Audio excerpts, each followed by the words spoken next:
let's get into this. Bringing new life into the world during a global pandemic. Some countries like Mexico vaccinate pregnant women against COVID-19, a relief for anxious mothers-to-be. I was desperate to get a jab. I was very nervous and excited yesterday. I hardly slept, but now I'm calm, I'm peaceful, and I feel very happy. Other countries like Brazil are worried about side effects. At least one expectant mother has died after getting vaccinated, leaving many to wonder how best to protect the next generation. Welcome to our COVID-19 special. I'm Monica Jones in Berlin. Good to have you with us. And to those expecting a baby, congratulations. Now, I'm sure you could do without the extra worry about the pandemic. Some clear guidance would help. But authorities, including here in Germany, are still undecided. So, Sie haben heute Ihre erste Impfung mit BioNTech-Impfstoff. Evelyn Kern is one of the exceptions and not the norm among pregnant women in Germany. She's about to be vaccinated against COVID-19.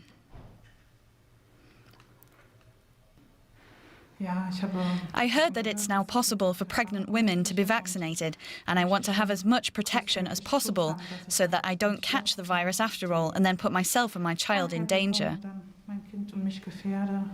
Germany has yet to issue a nationwide recommendation on inoculating pregnant women, but last month the Vaccination Commission in the eastern state of Saxony did, with mRNA vaccines such as Moderna and BioNTech Pfizer from the 20th week of pregnancy. We can see that pregnant women don't experience more side effects and that unborn children don't have a higher risk than without a vaccination. But we can also see that pregnant women with COVID-19 are 20 times more likely to die from it. The Commission used data from Israel, the UK and the US for its decision. Gynecologist Cornelia Hörsemann has been inundated with requests. In principle, we're doing the vaccinations in our free time. We just can't manage it during our consultation hours. And patients are coming not only from Leipzig and around Saxony, but from other states too, like today, for example, from North Rhine-Westphalia. Many people are no longer prepared to wait for a recommendation from Germany's National Vaccine Commission. Nadine Giese has travelled from Saxony's neighbouring state of Thuringia. For me, it's just very important that I protect myself as much as possible, and for me, that's the vaccination. Some doctors in Saxony are holding off on vaccinating pregnant women until the recommendation is approved nationwide. But the only thing hindering gynecologist Cornelia Hörsemann at the moment is the sluggish arrival of doses. For more, I'm joined by Asma Khalil, professor at the Fetal Medicine Unit of St. George's University Hospitals in London. Good to have you with us. This is a very, very uncertain time for everyone, especially for pregnant women. Is there a reason why pregnant women should not get vaccinated? Well, the short answer is no. There is no reason for them not to be vaccinated.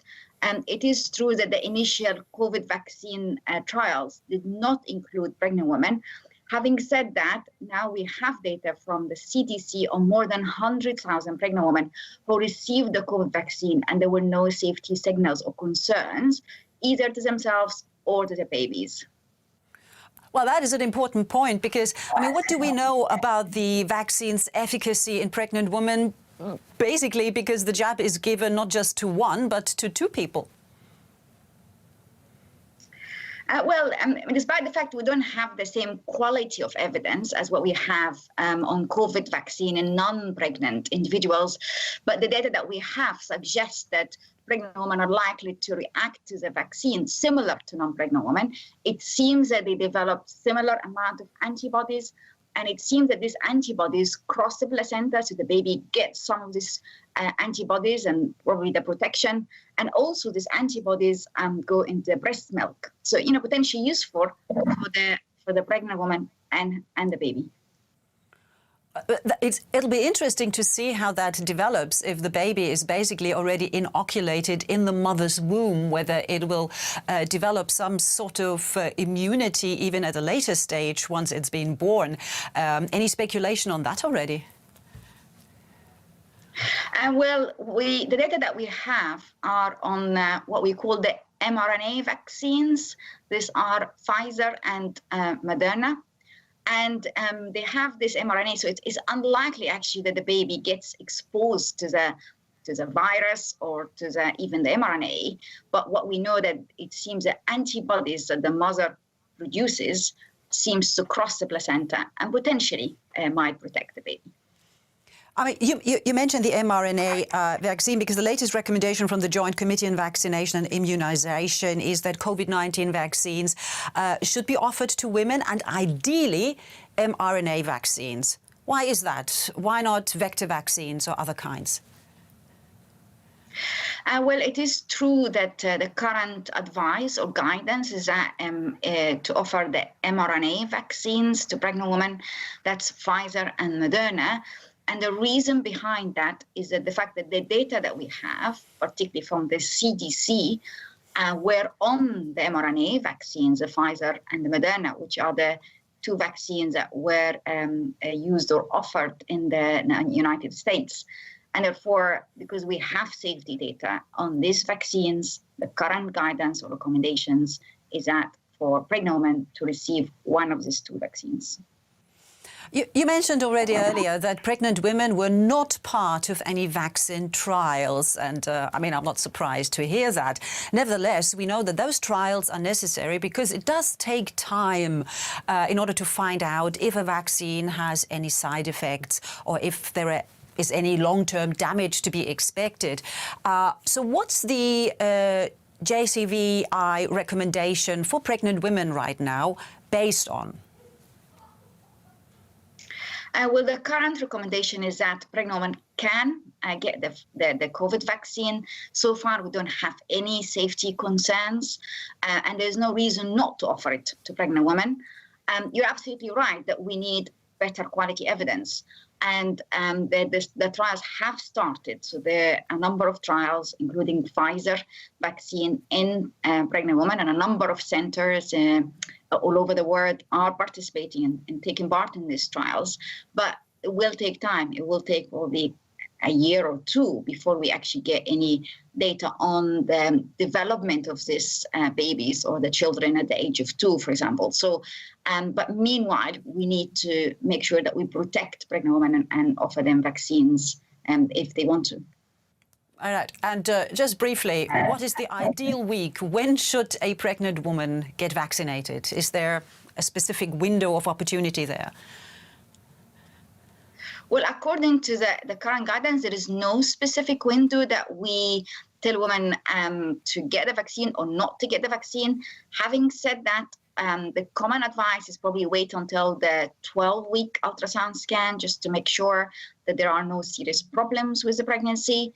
And then you can get the vaccine. And it's really important that we want to make sure that this woman is protected before the latter third of the pregnancy. We call it the third trimester, because this is a time where we know that it's more risky for a pregnant woman. If she gets COVID, she's more likely to need admission to intensive care unit or become critically ill.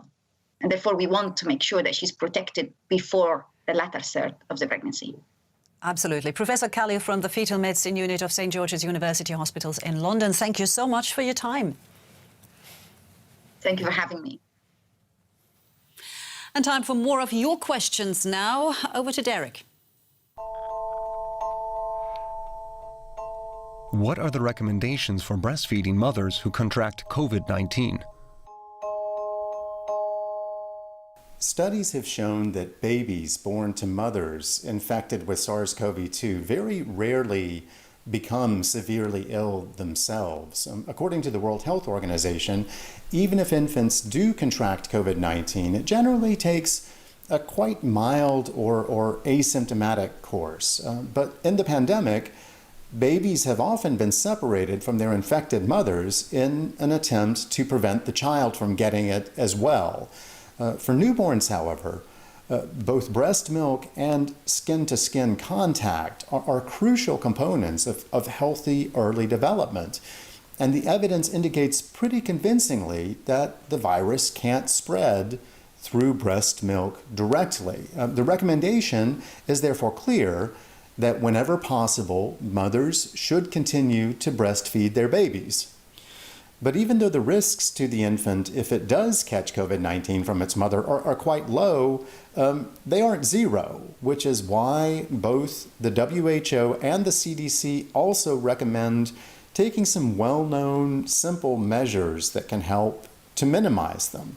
The first is to practice good respiratory hygiene. So wear a medical mask when within 2 meters of your child or while breastfeeding.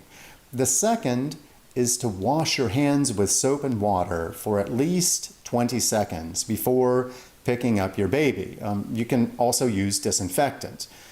Clean, frequently touched surfaces as well. If you have a severe case of the disease or have more serious complications, then you can consider pumping so your baby can be fed by a caregiver.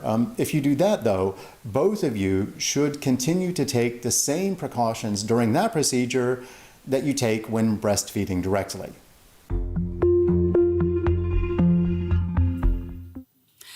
And before we leave, some good news for school kids in the Czech Republic. Starting today, they don't have to wear face masks during lessons anymore.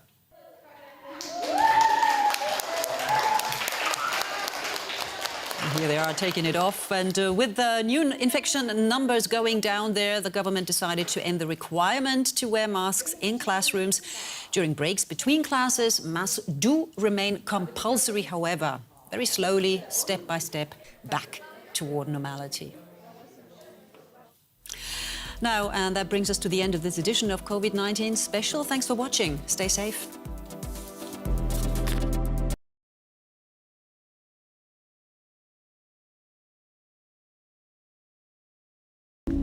Vaccine made in Pakistan with Chinese know-how.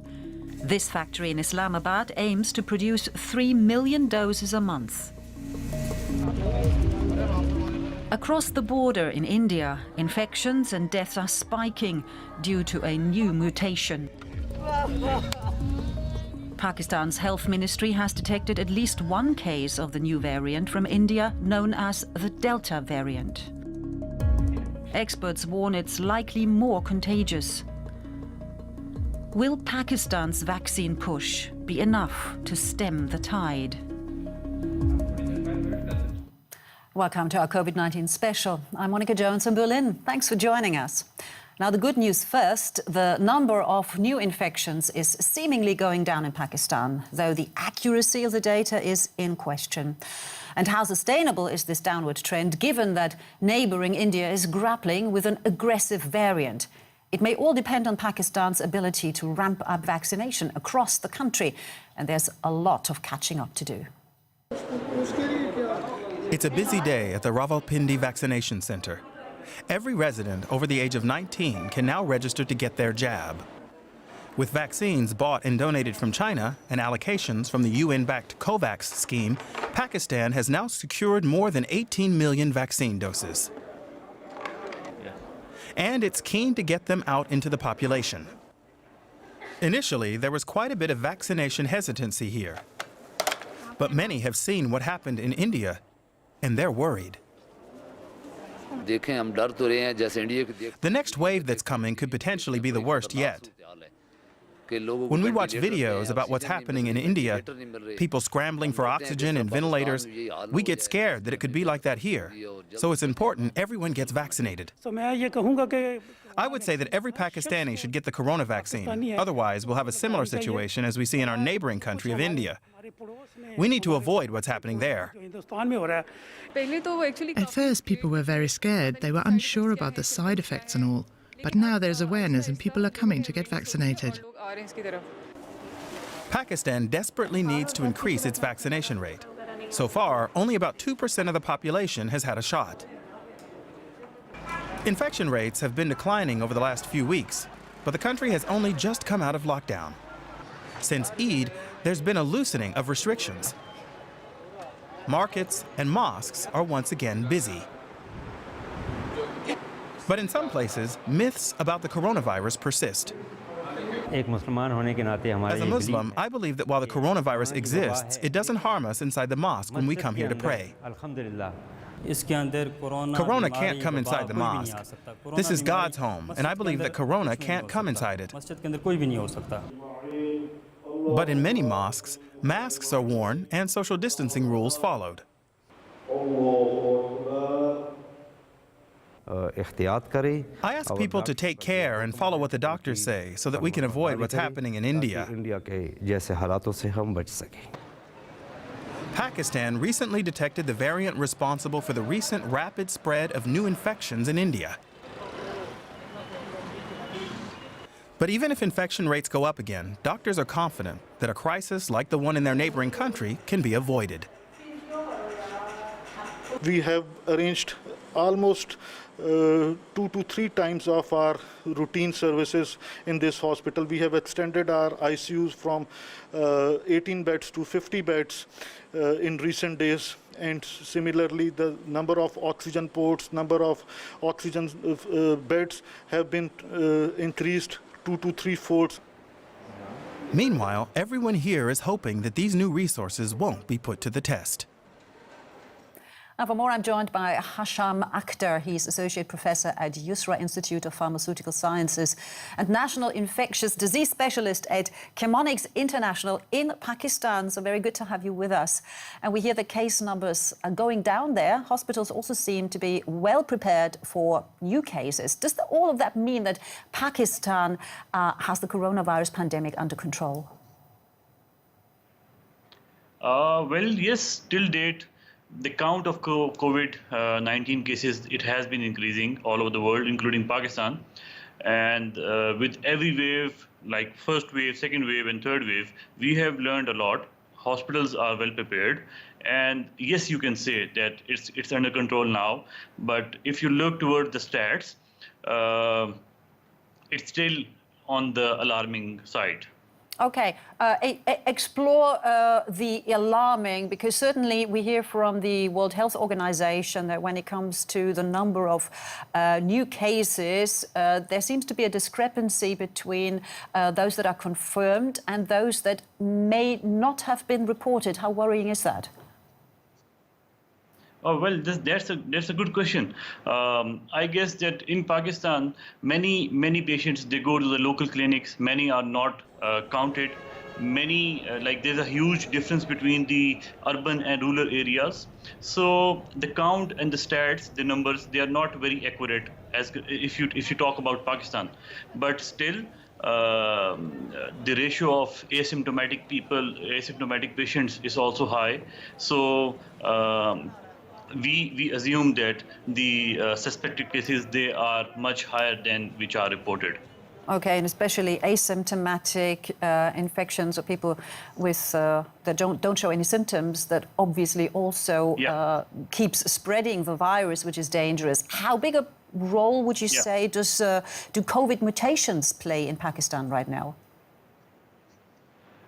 Well, impressively, Pakistan have been reporting the full genome sequencing from the start of the pandemic, and thanks to the National Institute of Health Pakistan, which was led by Major General Dr. Amir Ikram, we reported the UK variant, we reported the Brazilian variant, we reported the South African variant, and these variants do have role in the spread of COVID in Pakistan. Last week, we had around 10 genome sequencing in Pakistan, and 7 out of 10 were South African variants. 1 out of 10 was the Indian variant.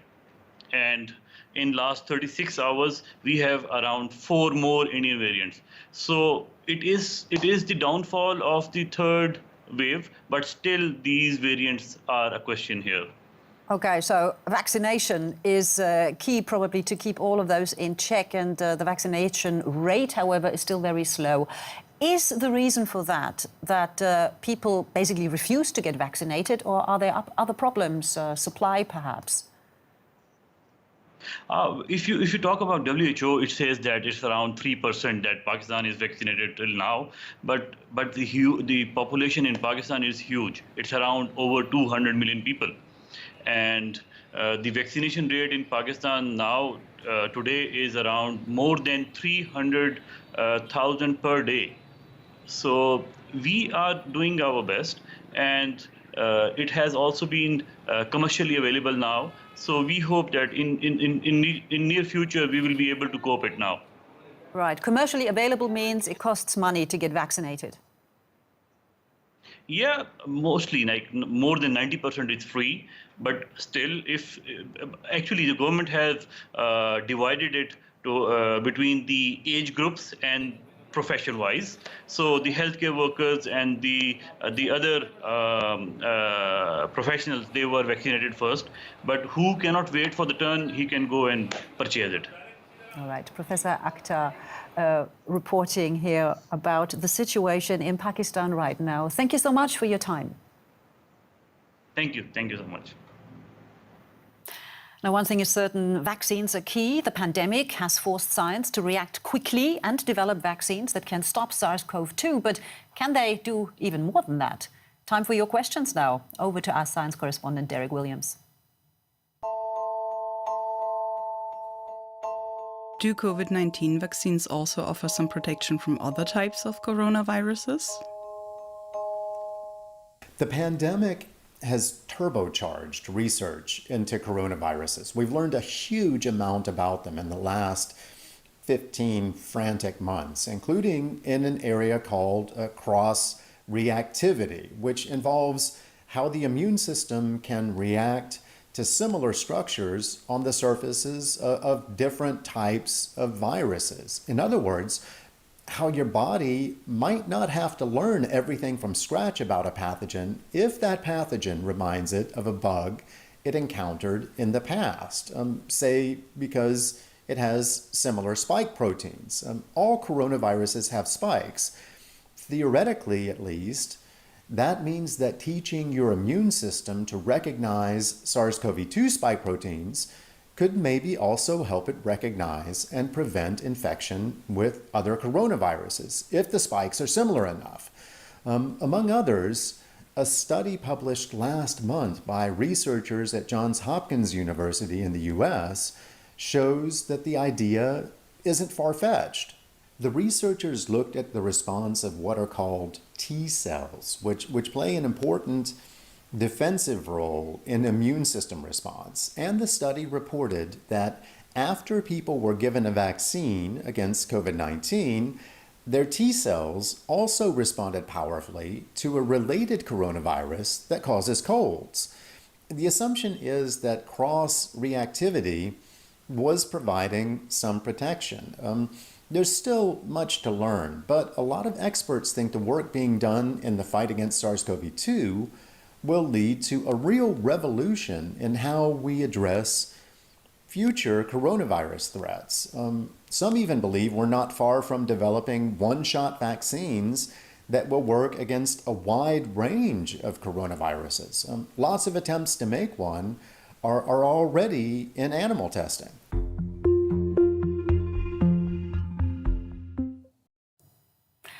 Now, who says bank holidays are a waste of time? In the United Kingdom, anyone over 18 could get a shot on Monday. Waiting in the sun, thousands spent this bank holiday to get vaccinated against COVID-19. Well, not much distance keeping, but a new trend perhaps. That's all for this edition of our COVID-19 special. Thanks for watching. Stay safe.